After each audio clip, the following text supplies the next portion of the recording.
ಮುಖ್ಯಮಂತ್ರಿ ಪ್ರಮಾಣ ವಚನ ತೆಗೆದುಕೊಂಡ ಮೇಲೆ ಇದು ನನ್ನ ಮೊದಲನೇ ದೆಹಲಿ ಭೇಟಿ ಇದೆ.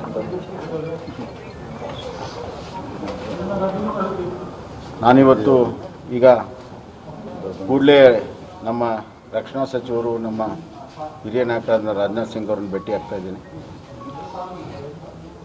ಅದ ನಂತರ 12 ಗಂಟೆಗೆ ಪಾರ್ಲಿಮೆಂಟ್ನಲ್ಲಿ ಅಮಿತ್ ಶಾ ಜಿ, ನಮ್ಮ ಗೃಹ ಸಚಿವರು, ನಮ್ಮ ನಾಯಕರು ಮತ್ತು ಈಗ ಹೊಸದಾಗಿ ಸಹಕಾರಿ ಇಲಾಖೆಯನ್ನು ತೆಗೆದುಕೊಂಡಂಥ ನಮ್ಮ ನಾಯಕರಾದಂಥ ಅಮಿತ್ ಶಾ ಜಿ ಅವ್ರನ್ನ ಭೇಟಿ ಆಗ್ತಾ ಇದ್ದೀನಿ. 4 ಗಂಟೆಗೆ ಪ್ರಧಾನಮಂತ್ರಿಗಳು ಸಮಯ ನಿಗದಿಯಾಗಿದೆ. 4 ಗಂಟೆಗೆ ಪ್ರಧಾನಮಂತ್ರಿಗಳನ್ನ ಭೇಟಿ ಮಾಡ್ತಾರೆ ಮನೆಯಲ್ಲಿ, ಪ್ರಧಾನಮಂತ್ರಿಯ ಮನೆಯಲ್ಲಿ. ನನ್ನ ಮೊದಲನೇ ಭೇಟಿ ಮುಖ್ಯವಾಗಿ ಪ್ರಧಾನಮಂತ್ರಿ ಮತ್ತು ನರೇಂದ್ರ ಮೋದಿಯವರು, ಅಮಿತ್ ಶಾ ಜಿ ಅವರು ಮತ್ತು ರಾಜನಾಥ್ ಸಿಂಗ್ ಅವರಿಗೆ ನಾನು ಧನ್ಯವಾದಗಳನ್ನು ಹೇಳ್ತಾ ಅವರ ಆಶೀರ್ವಾದವನ್ನೆಲ್ಲ ಕೋರ್ತಾ ಇದ್ದೇನೆ. ಸಾಯಂಕಾಲ ನಮ್ಮ ರಾಷ್ಟ್ರೀಯ ಅಧ್ಯಕ್ಷ ಅಂತ ನಡ್ಡಾಜಿ ಅವ್ರನ್ನು ಕೂಡ ಭೇಟಿಯಾಗಿ ಅಲ್ಲಿನೂ ಕೂಡ ಅವರಿಗೆ ಧನ್ಯವಾದಗಳನ್ನು ಅರ್ಪಿಸ್ತಾ ಇದ್ದೇನೆ. ಅದು ಈ ಸಮಯ ಇನ್ಮೇಲೆ ನಿಗದಿಯಾಗುತ್ತೆ. ಇದಾದಮೇಲೆ ಇವತ್ತು ನಾನು ಇರ್ತೀನಿ ಇಲ್ಲಿ.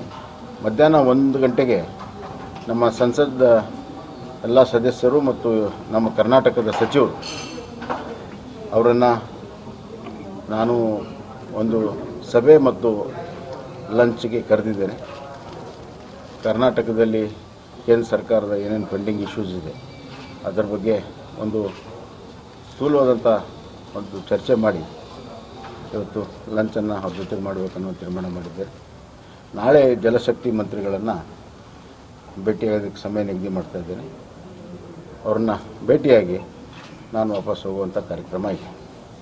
ಸರ್, ಈ ಭೇಟಿಯ ಸಂದರ್ಭದಲ್ಲಿ ವಿಸ್ತರಣೆ ಬಗ್ಗೆ ಸರ್ ನನಗನ್ನಿಸ್ತದೆ ಈಗ ಪ್ರಧಾನಮಂತ್ರಿ, ಗೃಹ ಸಚಿವರು, ರಕ್ಷಣಾ ಸಚಿವರ ಜೊತೆಗೆ ಬಹುತೇಕವಾಗಿ ಆ ರೀತಿ ಚರ್ಚೆ ಆಗಲಿಕ್ಕಿಲ್ಲ.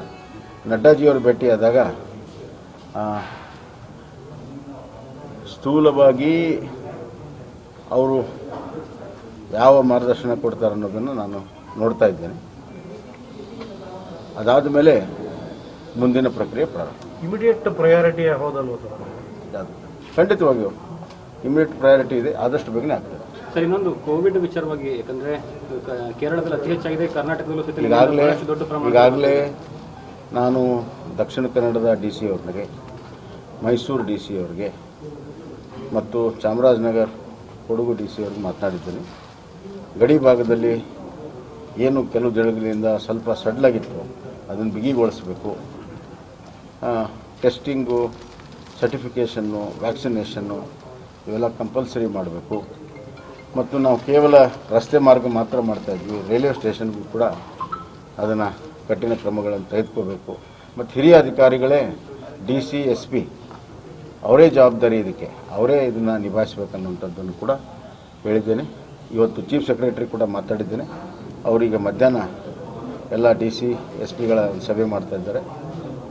ನಾಳೆ ನಾನು ಇಲ್ಲಿಂದ ಹೋದ ತಕ್ಷಣವೇ ವಿಡಿಯೋ ಕಾನ್ಫರೆನ್ಸ್ ಮುಖಾಂತರ ದಕ್ಷಿಣ ಕನ್ನಡ, ಚಾಮರಾಜನಗರ, ಮೈಸೂರು, ಕೊಡಗು ಅಲ್ಲದೆ ಚಿಕ್ಕಮಗಳೂರು ಮತ್ತು ಉಡುಪಿ ಎಲ್ಲ ಜಿಲ್ಲೆಗಳ ಡಿ ಸಿ, ಎಸ್ ಪಿಗಳಿಗೆ ಮಾತಾಡ್ತಾ ಇದ್ದೇನೆ. ಮತ್ತು ಅಲ್ಲಿಯ ಹೆಲ್ತ್ ಆಫೀಸರ್ಸ್ ಅಷ್ಟನ್ನು ಕೂಡ ಮಾತಾಡ್ತಾ ಇದ್ದೇನೆ. ನಾವು ಗಡಿ ಭಾಗಗಳನ್ನ ಸ್ಟ್ರೆಂಗ್ದನ್ ಮಾಡುವಂಥದ್ದು, ವಲಸೆಗಳನ್ನು ಟ್ರ್ಯಾಕಿಂಗ್ ಆ್ಯಂಡ್ ಟ್ರೇಸಿಂಗ್ ಮಾಡುವಂಥದ್ದು, ಮೂರನೇದಾಗಿ ನಮ್ಮ ಹೆಲ್ತ್ ಇನ್ಫ್ರಾಸ್ಟ್ರಕ್ಚರನ್ನು ಇನ್ನಷ್ಟು ಗಟ್ಟಿಗೊಳಿಸೋದಕ್ಕೆ ನಾನು ಮಾಡ್ತಾಯಿದ್ದೆ. ಭಾಳ ಗಂಭೀರವಾಗಿ ಅದನ್ನು ನಾವು ಪರಿಗಣಿಸಿದ್ದೇವೆ. ಕೇರಳದಲ್ಲಿ ಹೆಚ್ಚಾಗಿರುವಂಥದ್ದು ಅದು ತಡೆಗಟ್ಟೋದಕ್ಕೆ ಏನೆಲ್ಲ ಕ್ರಮ ತೆಗೆದುಕೋಬೇಕು ಎಲ್ಲವನ್ನು ಸರ್. ಈಗ ಉತ್ತರ ಕರ್ನಾಟಕ ಭಾಗದಲ್ಲೂ ಸಹಿತ ದೊಡ್ಡ ಪ್ರಮಾಣದಲ್ಲಿ ಫ್ಲಡ್ ಬಂದಿದೆ. ಆ ಕಡೆ ಏನಾದರೂ ಭೇಟಿ ಕೊಡುವಂತಹ ಸಾಧ್ಯತೆ? ಈಗ ನಾಳೆ ಹೋದ್ಮೇಲೆ ಯಾವ್ಯಾವ ಜಿಲ್ಲೆಯಲ್ಲಿ ಯಾವ ಪರಿಣಾಮದಲ್ಲಿ ಫ್ಲಡ್ ಆಗಿದೆ ಅದನ್ನೆಲ್ಲವನ್ನು ಕೂಡ ಗಮನಿಸಿ ಮುಂದಿನ ಕಾರ್ಯಕ್ರಮ. ಇನ್ನೊಂದು ಸರ್, ಕೊನೆಯದಾಗಿ ಸಚಿವ ಆಕಾಂಕ್ಷಿಗಳ ಪಟ್ಟಿ ತುಂಬ ದೊಡ್ಡ ಪ್ರಮಾಣದಲ್ಲಿ ಏರಿಕೆ ಆಗ್ತಾನೇ ಇದೆ. ಏನಂದರೆ ಮುಂದಿನ ದಿನಗಳಲ್ಲಿ ಸರಿಯಾದ ರೀತಿ ನಿಭಾಯಿಸಿಲ್ಲ ಅಂದರೆ ಏನಾದರೂ ಹೊಡೆತ ಕೊಡುವಂಥ ಸಾಧ್ಯತೆಗೆ ಏನಾದರೂ ಪ್ಲಾನ್ ಮಾಡ್ಕೊಂಡಿದ್ದೀರಾ ನೀವು? ನೋಡಿ, ನಮ್ಮದು ಒಂದು ರಾಷ್ಟ್ರೀಯ ಪಕ್ಷ. ಈ ಪಕ್ಷಕ್ಕೆ ಅಂತರ್ಗತವಾದಂಥ ಒಂದು ದೊಡ್ಡ ಶಕ್ತಿ ಇದೆ, ಭಾಳ ದೊಡ್ಡ ನಾಯಕತ್ವ ಇದೆ. ರಾಷ್ಟ್ರದಲ್ಲಿ ರಾಷ್ಟ್ರ ಆಳುವಂಥ ಪಕ್ಷ, ಸಹಜವಾಗಿ ಆಕಾಂಕ್ಷಿಗಳು ಇರ್ತಾರೆ. ಇವೆಲ್ಲವನ್ನು ನಿಭಾಯಿಸುವಂಥ ಶಕ್ತಿ ನಮ್ಮ ಪಕ್ಷಕ್ಕಿದೆ. ಎಲ್ಲವೂ ಸುಗಮವಾಗಿ ಆಗ್ತದೆ. ಸರ್ ನಿನ್ನೆ ಸಿದ್ದರಾಮಯ್ಯ ಅವರು ಒಂದು ಆರೋಪ ಪಟ್ಟಿ ರಿಲೀಸ್ ಮಾಡಿದ್ದಾರೆ. ಅದರಲ್ಲಿ 2 ವರ್ಷದ ವಿಫಲವಾಗಿರುವ ಸರ್ಕಾರ ಅಂತ ಅದನ್ನು ನಾನು ನಿನ್ನೆ ರಾತ್ರಿ ನನಗೆ ಒಂದು ಸೇರಿದೆ, ಅದಕ್ಕೆ ಸರಿಯಾದ ಉತ್ತರ ಕೊಡ್ತೀನಿ. ಮೇಲ್ನೋಟಕ್ಕೆ ಅದು ಒಂದು ದೊಡ್ಡ ಸುಳ್ಳಿನ ಕಂತೆ ಅಂತ ಹೇಳಕ್ಕೆ